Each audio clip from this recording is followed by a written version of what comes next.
So ಇವತ್ತಿನ ದಿನ start ಆಗುತ್ತೆ ನಮ್ಮಿಬ್ರು ಫೈಟಿಂಗ್ ಇಂದ. ನಾವು ಈ ತರ ಫೈಟಿಂಗ್ ಮದ್ಮೇದಲ್ಲಿ ಆಡ್ತಾ ಇರ್ತೀವಿ, ಯಾರ್ ಸ್ಟ್ರೆಂತ್ ಜಾಸ್ತಿ ಅಂತ. ಈಗ ಹೋಗ್ತಾ ಹೋಗ್ತಾ ನನಗೆ ವಯಸ್ಸಾಗ್ತಾ ಇರ್ತಾರೆ, ನನಗೆ ಸ್ವಲ್ಪ ಸ್ಟ್ರೆಂತ್ ಕಮ್ಮಿ ಆಗ್ತಾ ಇದೆ. ಬಟ್ ಆದ್ರೂ ಇವನು ಜಿಮ್ಗೆ ಹೋಗ್ತಿಲ್ಲ, ಗೆದ್ದಿಲ್ಲ. ಎಂಡಲ್ ನಾನೇನೆ. ಬೇರೆ ಅಕ್ಕ ತಮ್ಮಗಳು ಎಲ್ಲ ಹಿಂಗಿರ್ತಾರೆ ನನಗೆ ಗೊತ್ತಿಲ್ಲ, ಬಟ್ ನನ್ನ ತಮ್ಮ ಎಂದು ನನಗೆ ಅಕ್ಕ ಅಂತ ಹೇಳಲ್ಲ.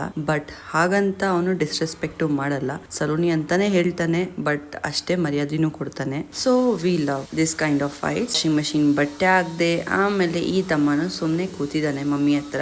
ನಾನು ಬರೋಕ್ ಮುಂಚೆ, ನಾನು ಬಂದಾದ್ಮೇಲೆ ಇವನಷ್ಟೂರು ಕೊಡೋಗ್ತಾನೆ.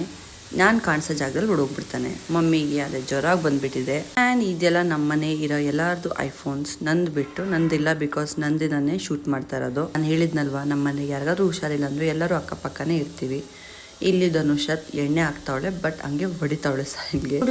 ಸ್ಟುಡಿಯೋಗೆ ಬಂದು ಒಂದು ಟ್ಯಾಟೂ ಇತ್ತು, ಅದನ್ನ ಕಂಪ್ಲೀಟ್ ಮಾಡಿದೆ. ನೆಕ್ಸ್ಟ್ ಅಲ್ಲಿ ಒಂದು ಮೂವಿ ನೋಡಿದೆ, ಖಾರಾಬನ್ ಆ್ಯಂಡ್ ಟೀ ಬಿಸ್ಕೆಟ್ ತಿಂದೆ. ನೋ ಆಕ್ಚುಲಿ ಖಾರಾಬನ್ ಅಲ್ಲ, ನಾನು ಪಟಾಟೋ ಬನ್ ತಿಂದಿತ್ತು. ಬಾಯ್.